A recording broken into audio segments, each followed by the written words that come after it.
Today, December 18th, is the date that Prop 36 goes into effect. It's what California voters voted on at nearly 70 to 30% to pass this measure, which essentially locks up repeat offenders of property damage and property crimes, as well as some drug possession charges, creating new penalties as well for fentanyl use, and also seeks to help curb the homelessness crisis as well. Now, as far as Republican wins, which were across the board, you saw a Trump overperformance in every single county in America. And you would kind of think to say, well, it doesn't necessarily have a huge dent or an impact in California as far as Republican measures and movements going forward. But this was about as big a win as I think Republicans and Republican ideas and conservative ideas have had statewide in some time. Tim, what can you talk to us about the effectiveness of the Prop 36 measuring, of the messaging of Prop 36, and what we saw this past election cycle? Yeah, thanks for having me on, Will. I think certainly 70-30 is a pretty good trouncing, obviously. And in a state like California, when you get 70% of the vote, you're not just getting Republicans, obviously, you're getting a good chunk, a very healthy chunk of independents and Democrats that are voting for this. And that happens for a few different reasons. One of the reasons is because people are unhappy with current law, and they're unhappy with the way that they see things occurring on the public safety side, in which they did. They had a big problem with that, and people felt unsafe. People felt unsafe in their communities and their neighborhoods, and they were also tired of seeing these smash and grab robberies with seemingly no penalties, and law enforcement throwing up their hands and saying, we can't do anything based on the laws that are currently written. So the people took action, and I think it was a very smart political play. And one thing that you did see, I think that from a messaging standpoint, it wasn't just you didn't just see Republican spokespeople on this or kind of center right spokespeople on this. It was broad and diverse. You saw a Democrat mayor of San Jose. You saw a Democrat mayor of a city like Elk Grove and others who were coming out and saying, yes, we absolutely need to support Prop 36. And that's why I think you had such an overwhelming result, is because you did see that bipartisan teamwork on a ballot initiative like this. And Blake, Tim makes a great point about who you saw supporting this from the Democrat side of the aisle. It was a lot of local leaders that are in the cities that they live in, that are either the prosecutors or they are the mayors or other city officials and city council and county supervisors that were pushing this message. And it really seemed like the only opponents of this were who you would expect as far as, prison reformists who had concerns about overcrowding prisons. And then also the state legislature, where there was kind of this little bit of a difference between state lawmakers who just have to go back to Sacramento and represent their constituents from there. And those prison reformers, it wasn't the people that were on the ground, even if they were part of the same party. What did you make of that kind of makeup as far as who was supporting and who was against this type of measure? Well, certainly, as Tim said, we saw a broad coalition of folks, law enforcement leaders. We saw, business and community leaders, and even some Democrats here in their local districts in the Valley who supported it. I think in terms of opponents, you had Governor Newsom, opposing it, but he sort of backed off towards the end. I think we saw a lot of those leaders back off a little bit. They didn't once they saw that the polling numbers come out and how much support Prop 36 was garnering. We didn't really see that strong opposition like we did initially. And so I think, in terms of what translated into that opposition, I think just sort of speaks to the influence of, some of the interest groups in Sacramento, like the prison reform advocates, like some other, social justice advocates that were really trying to push for prison reform. This ran exactly counter to what they were trying to do. So I think that's where we saw that opposition play out. And Tim, in Sacramento, I remember the press conferences that did happen following our CNN affiliate up there, Ashley Zavala, her reporting up there.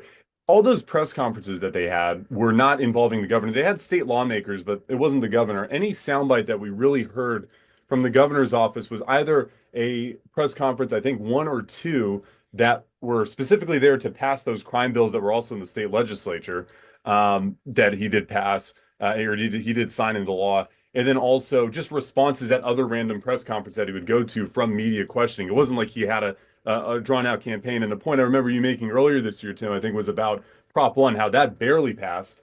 And it was kind of a hit to his confidence about whether or not he can put that same amount of effort into kind of combating this. Is that something that rung true, that he was a bit deflated by about the middle of the year, and of course not getting the Democrat nomination as well, that made it a bit more difficult for him to put his name behind this opposition?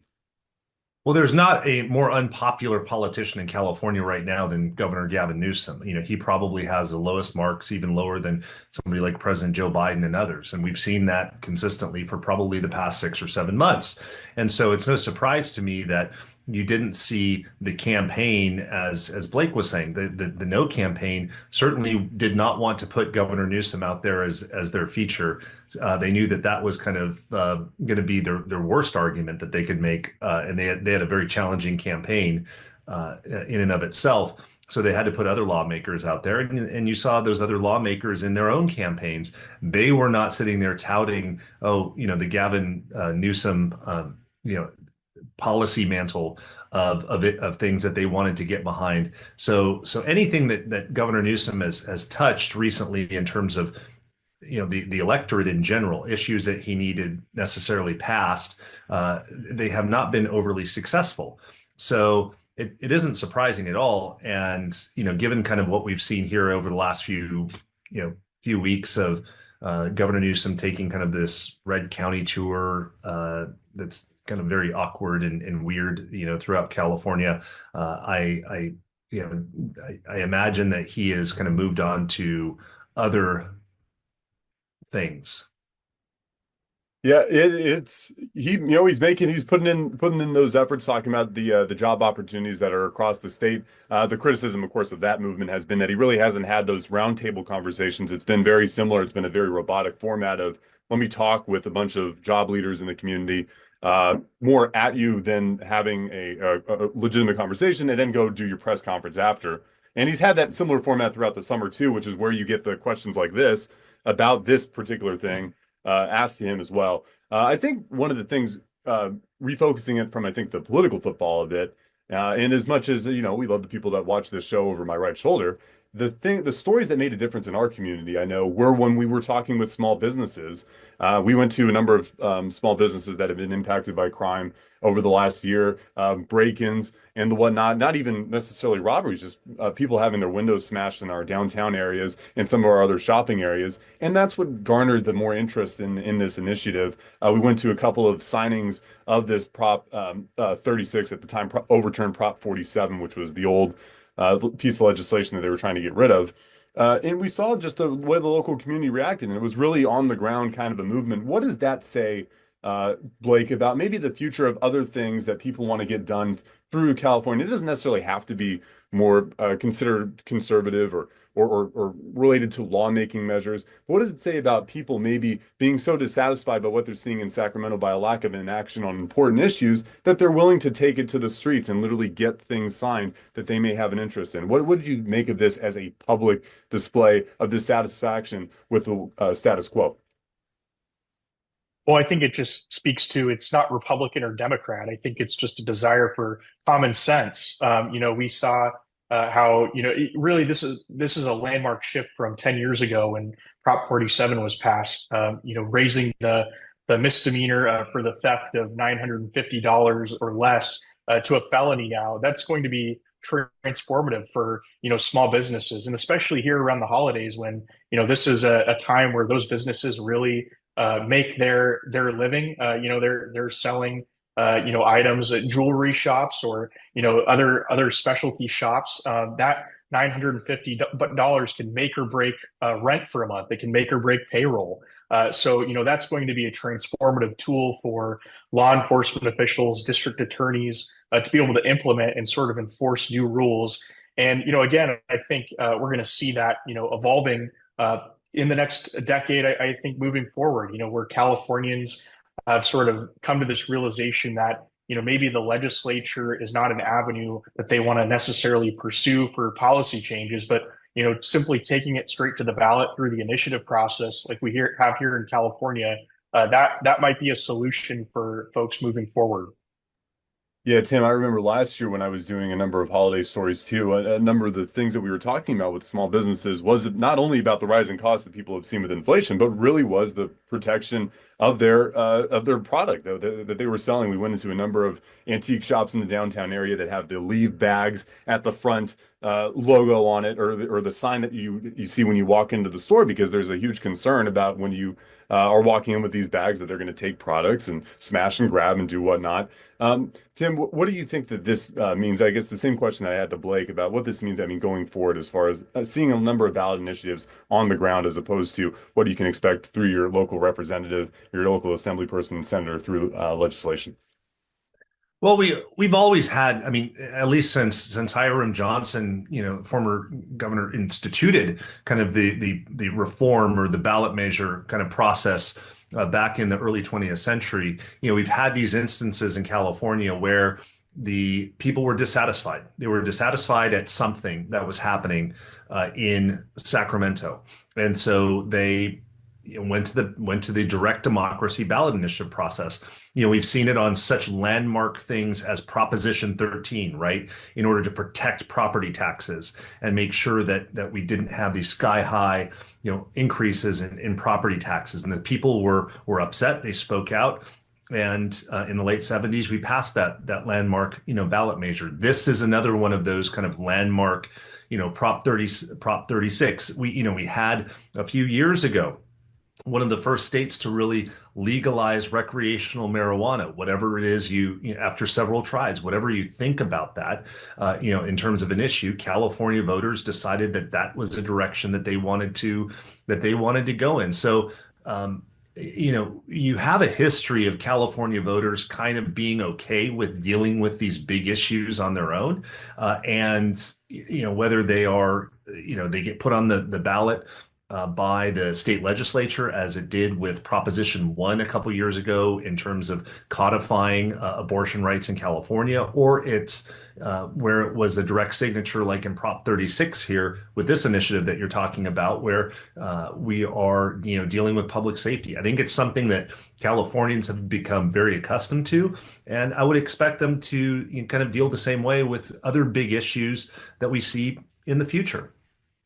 Blake, I know the counter to that argument has always been, especially in a case that we saw a few years ago with the recall of Governor Newsom, is that's a lot of taxpayer money to put on, something on the ballot, or to have a recall as well, where it's directed from a number of dissatisfied people. But as many as people were dissatisfied, it was a clear, victory at the time, a big mandate victory for Governor Newsom. What do you make of that argument that sometimes, you can have something that's massive and very important, like the piece of legislation, or excuse me, the measure that we saw passed with Prop 36, but you can also have that other effect too, where is it worth the advertising? Is it worth the printing, putting the state in further deficit to make all these additional ballots and whatnot? Yeah, I think, that's certainly always the trade-off cost with any major public policy decision. But I think in this case, Californians made the decision that, Prop 36, they're willing to, spend the extra tax dollars to see Prop 36 and see some of those fiscal effects implemented. Certainly here in the Valley, we're seeing the effects firsthand, of that theft, of that rising drug use, and the effects that come from that drug use as well. We're a major corridor for, with I-5, with Highway 99, where drugs are trafficked through. And so as a result, we're one of the most, one of the biggest, impact. We have one of the biggest impacts for crime in the state of California. So I think folks are willing to sort of balance that. They understand that, yes, there may be greater fiscal effects. And, frankly, we also have quite a few, facilities here in the Valley where folks are incarcerated. We have quite a few prisons. So, folks are willing to justify that. But, it's always a major trade-off, always a major consideration with any policy decision. What is the impact to the budget? And I think it may, hopefully force the legislature and the governor to sort of weigh, they certainly have no issue spending money on other things, but maybe they're going to have to weigh, different priorities now with Prop 36 being implemented. And then that's the other argument, Tim, right? Because maybe sometimes if you spend too much money, you're going to get recalled, which is what we saw a few years ago. Absolutely. Again, that hasn't helped Governor Newsom or his approval numbers over these last few years. And it is kind of a caution for members of the state legislature. And as people voted here, not just on this ballot measure, but also to elect new members of the state legislature, and even considered, different individuals for representing them in the House of Representatives, is the fact that they need to be responsive on the issues to what people care about. And I think voters were pretty loud and clear in 2024 that they cared about, number one, public safety. They cared about cost of living and savings. That those were issues that were top of mind. And if a candidate, Republican or Democrat, spoke to those issues and was able to give a reasonable, convincing, and specific plan on what they were going to do in order to make voters' lives better, voters were willing to give their vote to that politician, that person on the ballot.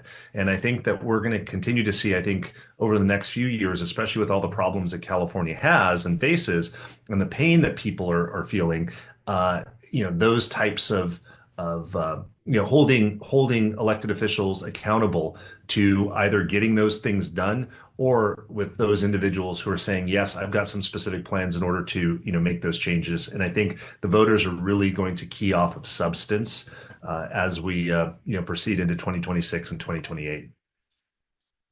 Yeah, it's going to be very interesting to see what happens in 2026 and what kind of 2025 lays the groundwork for that. Does it continue the momentum that we've seen in 2024 as far as maybe pushing different ideas as far as what leadership looks like in 2026? But that will have to be seen. And perhaps that's the theme of the podcast for next week, in case nothing big newsworthy happens, but we'll see what happens. So, Tim, Blake, thank you so much. Appreciate your time as always. Thank you very much. Appreciate it. Thank you. Appreciate it.